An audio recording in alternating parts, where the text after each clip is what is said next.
Welcome back to the Camilla Tominey Show. Deputy Leader of Reform UK, Richard Tice, joins me now in the studio. Good morning. Good morrow. Right, before we get stuck into a story that you've done for The Telegraph, has Rupert Lowe got dementia? I've no idea. I mean, why a reform... You'll have to ask him. Well, he says not. He's 67. He says he's perfectly cognitively functioning. Why on earth are reform sources putting it about to the media that Rupert Lowe has got dementia? Well, he says you are. Camilla, this is a story of a month ago. No, it's still a story. No, it's still in the papers. Let me tell you. With respect, Richard, I think I will decide as a journalist here whether that's a story or not. Out in the real world, with respect, I will tell you what people are talking about, and they're not talking about this. What they're talking about is who actually is going to save Britain, who's got the right policies to drive this country forward, who's going to reduce the bills and all. That's what people are talking about. I'm loving this political pivot, and we will get on to how great reform is in just a moment. However, Rupert Lowe is still a story because he's suggested through his own KC that your investigation wasn't really worth the paper it was written on. Oh, surprise, surprise. He didn't like ours because it found credible evidence that he and his staff... Are we disagreeing with Gemma Whale KC of Irwin Mitchell? I mean, she says... I've no idea who she is. We had an independent report... She's saying that your report wasn't carried out properly.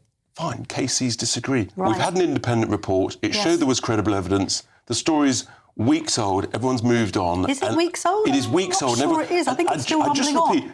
You may be obsessed with this, but most people out there are obsessed with lower bills and who's going to get the economy growing again. That's what people are obsessed with. We're all obsessed with that. And you did see my interview with Darren Jones earlier, so I think you know what I'm obsessed with, which is the hike in national insurance and how it's affecting businesses. So you don't know whether Rupert Lowe has got dementia or not, but you're not denying that people in reform have been putting about that he might have. I am denying that. It's nonsense. The reality is that we've moved on and we're focused on the elections that are going on all over the country where we're allowed to have them. And it's going to be very interesting. May the 1st is a big day. Is it going to be interesting? Because I think it's going to be very interesting indeed. So far, the Tories have won 23 council seats in by-elections. You've just won 12. I mean, you're not doing that well, are you? Camilla, we are the largest party in terms of the number of seats that we are going to fight in these council elections. Look, we're growing. We're now leading in the polls or equal first. And let's see what the elections say. There's all sorts of... it's a really big day, May the 1st. Everybody's going to be campaigning hard. We think we've got a cracking chance, and that's why we're out and about campaigning. And is there a risk? Is there a risk? There's always risk in life. Nigel Farage may have been tainted by his sort of undiluted love for Donald Trump, because unfortunately the British public doesn't love Trump as much as Farage does. In fact, 56% have a negative view of Trump. Only 24% have a positive. Now, this is the so-called man of the people. He's not in line with the public, and because we're talking about lowering bills, scrapping net zero, saving British steel, taking that back into public ownership, these are the things that matter to the British people. These are the things that will drive growth and make people better off. And that's why we are leading off equal first in the polls. I know, but then saving the Chagos Islands, you lost that argument to Donald Trump, didn't you? I mean, Nigel Farage's bestie, this Labour government sold you down the river, hasn't he, reform? No, this Labour government hasn't asked the US to pay a single dollar to Mauritius. So of course the Americans think, great, we've still got occupation of these islands for the next 99 years. We don't have to pay. Those foolish Brits under the foolish Keir Starmer is paying billions and billions of pounds. Let me tell you, on the Chagos deal, we will rip it up. When we win the next generation, we will rip it up. It'll be an invalid treaty because the Mauritians are in breach of the original 1960s treaty when we paid them the equivalent of £75 million to cede any future claims. That's the focus. That's why we've got the support of the British people on the Chagos deal. I know, but I thought Nigel Farage has got Donald Trump's ear. So why on earth wasn't he able to intervene and say to the US president, this isn't really a good idea, and we're mates, we're good mates across the political pond. At the end of the day, the role of any leader of any country is to negotiate the best deal for their citizens. Because the Americans have not been asked to pay a single dollar for this ludicrous deal, the Americans are not that concerned about it. Relative to all the other issues, the Ukraine war, the Middle East crisis, that is on their in tray. So look, but at the end of the day, that Chagos deal, it's the worst property deal in history, and when reform win the next election, we will rip it up as an invalid treaty. And the Mauritians need to understand that. OK, but is reform a bit all talk and no trousers? I only say that because Where have you been on the rape gangs? I mean, Rupert Lowe's managed to raise £500,000 for an inquiry. We've spoken... Have you raised any money for an inquiry? We have spoken very clearly, very loudly against the appalling child abuse, these grooming gangs, these rape gangs. But you haven't done anything about it. It's like the two-tier sentencing thing. We're literally... Robert Jenrick moved the dial on that. Have you moved the dial on anything, do you think?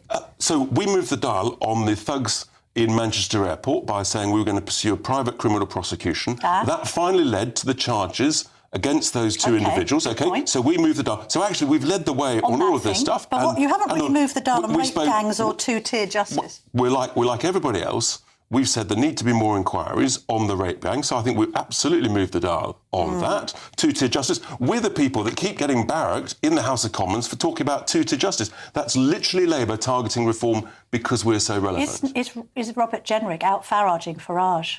He might be. I'm going to ask Kemi Badenoch this as well. Is Robert Jenrick out-Jenricking Badenoch? Competition's a great thing. It keeps us all on our toes. You might need him in reform. He's quite effective, Competition's a good thing. It's quite effective. Let's talk about your story about... This is quite extraordinary. Taxpayers potentially footing the bill to rescue an £862 million pension fund for MPs.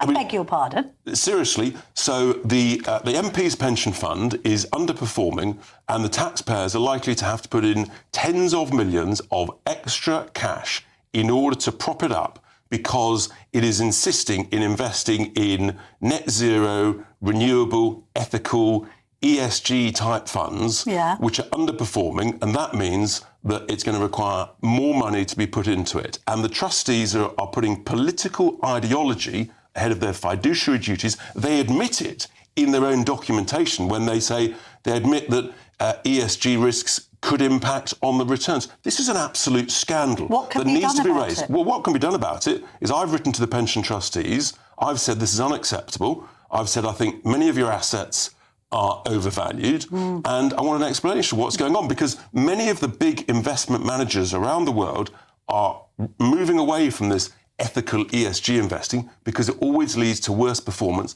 And because this pension pot is propped up by the taxpayer, so the taxpayer is on the hook for tens and tens of millions of pounds of their cash. And I think that's fundamentally wrong. Mind you, haven't all of our pensions been clobbered by this tariff war?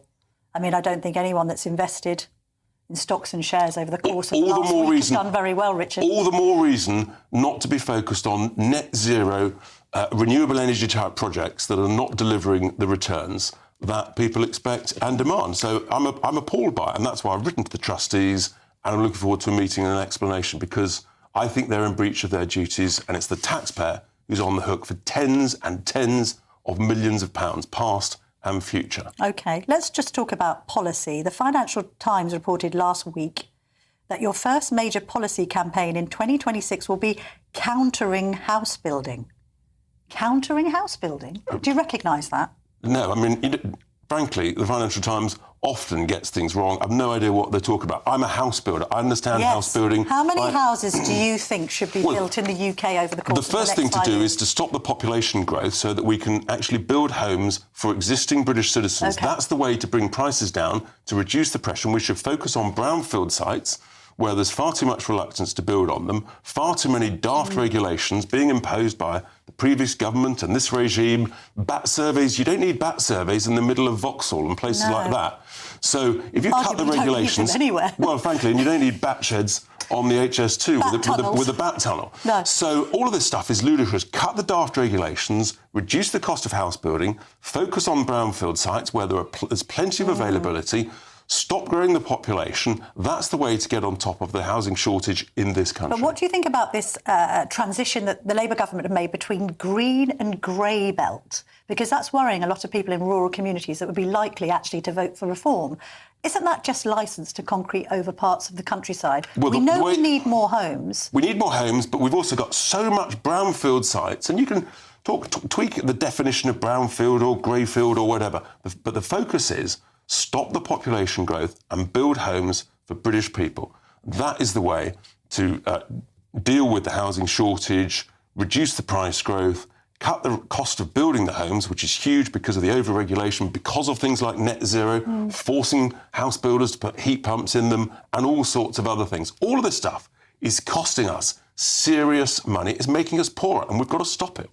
On the low front, just to finish where we started. You are obsessed with it. You started. What happens now? What happens now? What happens now? To his seat, we're not your interested. colleague. But what happens now? He's just an independent. You forget about him. There's no way back in the party. There's no way back. Good luck to Rupert. Good luck. In the vein of the Spice Girls. Frankly, I'm not interested. We're focused on winning elections. But you're a man down. This is not great, is it? 6 months in. What are we now? 8 months in. You're already a man down. We're leading the polls. Are you? Yes, hang on a minute. Leading, not according. Hang on. Not according to Maureen. 2 days ago, we're 6 points ahead. Okay? I will take your find out now, and I'll raise you more in common. This week has the Tories ahead. Cons 26, Reform 25, Labour 21. Well, there we are. So that's why you've been damaged by this. Let's just be honest. We're literally from 14% of the general election. Right. 7 months later, we're now leading in the polls, or first equal. 1 point is within the margin of error. Competition's a great thing. We've all got to perform better. We've got to convince the British people who's going to make them better off. The way you make people better off is scrap net zero, focus on reindustrialising Britain, agree with reduce. Camilla Tominey? Excuse me, I'm literally the one who started the policy of scrapping net zero. I'm delighted if other MPs agree with me, and that's what we've got to do. She's coming in next. You can cross each other, coming into the studio and discuss your small c Conservative principles together as two people who must, at some point, surely unite the right. Competition's a great thing, Camilla. Richard Tice, isn't it just? Thank you very much indeed for joining me this morning. Well, coming up next, as I say, Camilla Badenoch will be here in the studio. So don't go anywhere. This is the Camilla Tominey Show, only on GB News.